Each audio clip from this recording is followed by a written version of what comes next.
Войны паміж Украінай і Беларусю не будзе. Ва ўсякім разе пакуль. Гэта можа галоўная выснова тыдня. А тым часам ваенная эскалацыя ў свеце развіваецца. Аднавіліся баявыя дзеянні паміж США і Іранам. Адбываецца эскалацыя ў расійска-украінскай вайне.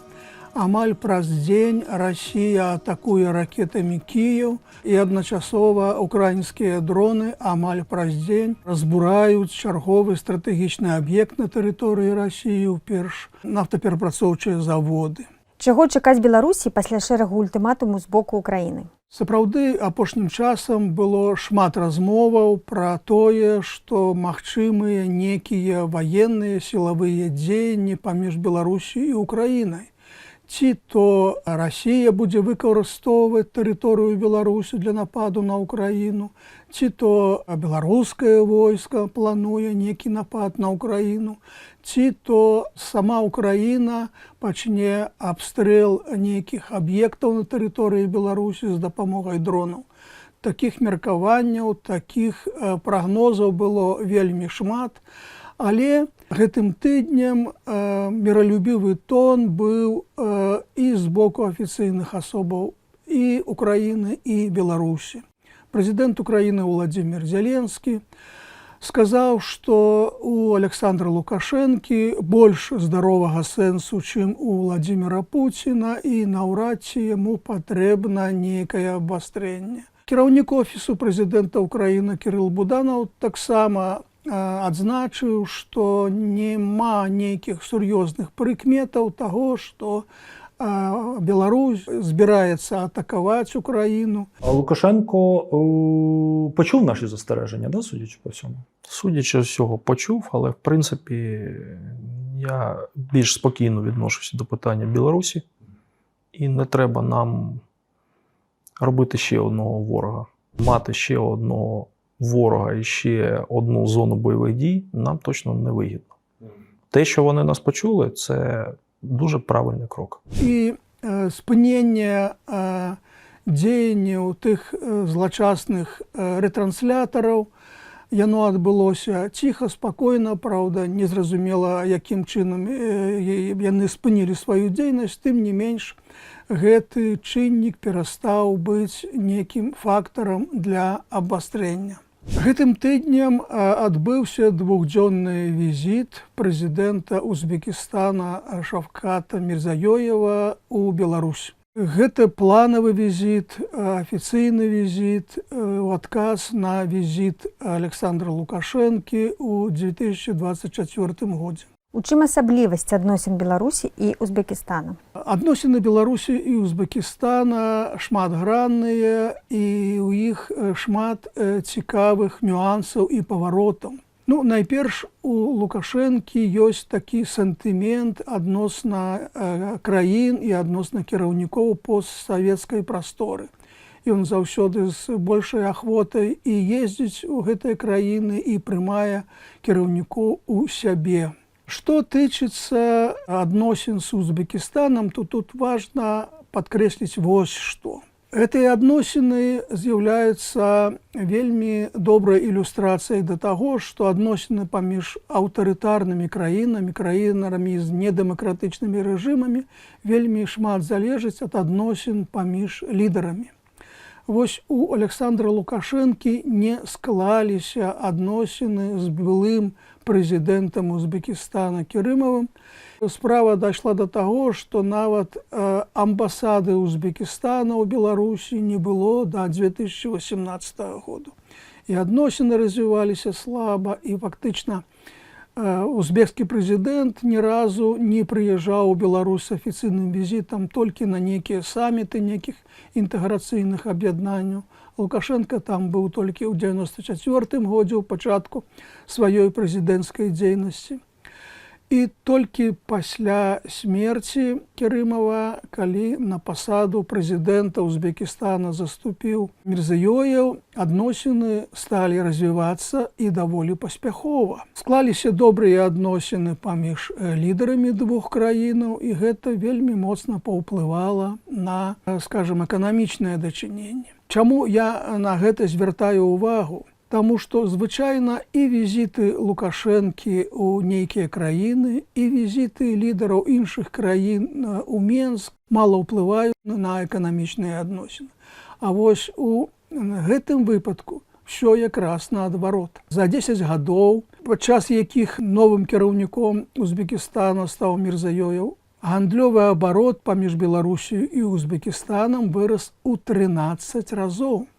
Прычым ён расце кожны год і расце даволі добра. Мінулым годам гандлёвы абарот дасягнуў каля 900 мільёнаў даляраў. Ну і таму задача дасягнуць 1 мільярда к канцу гэтага года цалкам рэальная, а к 2030 году ставяць задачу дасягнуць аж 2 мільярдаў даляраў. Десятку мировых стран по отношениям экономическим Узбекистан входит в десятку, с которым Беларусь имеет отношения. И вы правильно сегодня сказали, мы когда-то говорили об 1 миллиарде, сегодня мы свободно выговариваем 2 миллиарда. Ну, а акрамя чыстага гандлю адбываецца і прамысловая кааперацыя. На тэрыторыі Узбекістана арганізаваны зборачныя прадпрыемствы па зборцы і беларускіх грузавікоў, і трактароў, і іншай сельскагаспадарчай тэхнікі. У Беларусі вучацца каля 5000 узбекскіх студэнтаў. Плануецца прыезд у Беларусь узбекскіх рабочых. Не хватает порой рабочих рук.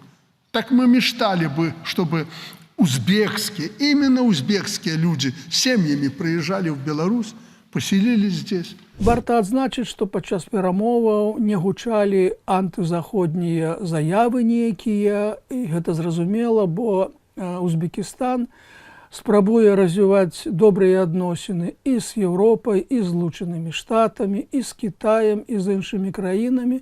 Такога канфлікта з Захадам, які ёсць у беларускага кіраўніцтва у Узбекістана, няма. Пэўныя падзеі адбываліся і ва ўнутранай палітыцы, былі рашэнні наконт пераструктурызацыі некаторых аграхолдынгаў, былі некія кадравыя рашэнні гэтым тыднем. Катковец Надежда Николаевна представляется на должность помощника президента Республики Беларусь, инспектора по Могилевской области. А чаму менавіта цяпер Лукашенко вырашыў вярнуць на дзяржаўную пасаду скандальна вядомую Надзею Катковец? Так, асаблівы рэзананс у сацыяльных сетках, у грамадстве выклікала вось гэтае рашэнне прызначыць Надзею Катковец памочнікам прэзідэнта па Могилевской вобласці. Надежда Николаевна, я вас знаю давно, вы человек активный, опытный, наверное, вот за столом никого нет. Надзея Катковец – гэта чалавек, які працавала з Александром Лукашэнкам у часы яго маладосці яшчэ ў Саўгасе, Гарадзец. І Лукашенко яе добра ведае, і, магчыма, у яго ёсць некая ностальгія па часам сваёй маладосці, і вось рашыў чарговым разам вылучыць яе на дзяржаўную пасаду. Но учитывая, что вы еще за это время, что меня удивило, и кандидатскую диссертацию защитили, прошлись по основным этапам нашего развития аграрного комплекса. Яна занимала раней дзяржаўныя пасады і выклікала, скажем так, пэўны сцёп журналістаў сваімі, скажем так, не вельмі літаратурнымі выказваннямі. Сельхозорганизации поздавали, вернее, выполнили госзаказ и реализовали в госрезерв картофель, госресурсы картофель по установленным, по 600, по-моему, рублей была цена на картофель, то, что сегодня сельхозорганизации попродавали. А это уже так, цена доллар на рынке, это хаотически сложенная цена. Цяперашняе прызначэнне, магчыма, сведчыць яшчэ і пра тое, што лаўка запасных кадравая у Лукашэнкі не вельмі вялікая і даводзіцца выцягваць такія кадры чалавека з пенсіі. Ну і магчыма яшчэ тое, што Лукашенко разлічвае, што гэты чалавек будзе даводзіць яму сапраўднае становішча ў Магілёўскай обласці, таму што яна, магчыма, мае больш лёгкі выхад на самога Лукашэнку. На Магілёўшчыне ліквідуюць агракомплекс Купалаўскі. Чаму нават асабістыя праекты Лукашэнкі ў выніку правальваюцца? Так, гісторыя з аграхолдынгам Купалаўская, яна вельмі характэрная, вельмі паказальная і вельмі шмат кажа пра стан спраў у эканоміцы, у сельскай гаспадарцы, стан спраў у беларускай сацыяльнай мадэлі ўвогуле. В показательном холдинге дисциплины нет, оборудование не отремонтировано, кормозаготовка без технологий, техника к уборке не готова. У свой час вось такі аграхолдынг быў запланаваны як узорна-паказальны. Вось, маўляў, мы зараз створым такі выбітны праект і на яго прыкладзе па ўсіх рэгіёнах Беларусі будуць стварацца такія ж холдынгі, то бок аб'яднання ў некі адзін вялікі кангламерат. Планавалася, што гэта можа быць такі праект, які выбухне і выстраліць і сапраўды пакажа эфект. Ну, а самую вядомую гісторыю з гэтым праектам, калі Лукашенко прыехаў на адзін з аб'ектаў. Нет, эта корова, она еле живая. Ты же видишь, как она двигается. Нет, зачем вы меня сюда привезли? Если человек не понимает, что это Освенцим, а вы его ставите руководителем холдинга, я вас вообще не понимаю. Чтобы на столе здесь лежал список всех, кто меня здесь сопровождал. Всех под нож. Всех до единого. У выніку і віцэ-прэм'ер пайшоў у адстаўку, і кіраўнік Магілёўскай вобласці пайшоў у адстаўку. І гэты сюжэт паказвалі і глядзелі не толькі ў Беларусі, але і за межамі. Скандал быў вялікі. Ну і потым Лукашенко яшчэ прыязджаў, яшчэ правяраў. І ўвесь час сітуацыя на гэтым узорна-паказальным комплексе была дрэнная. Ну вось нарэшце і фінал. Фінал такі, што праект апынуўся няўдалым, і ў выніку яго вярнулі з сферы кіраўніцтва справамі прэзідэнта ў падпарадкаванне магілёўскага кіраўніцтва магілёўскіх уладаў. Такім чынам, яшчэ адзін праект эканамічны як бы загінуў смерцю храбрых.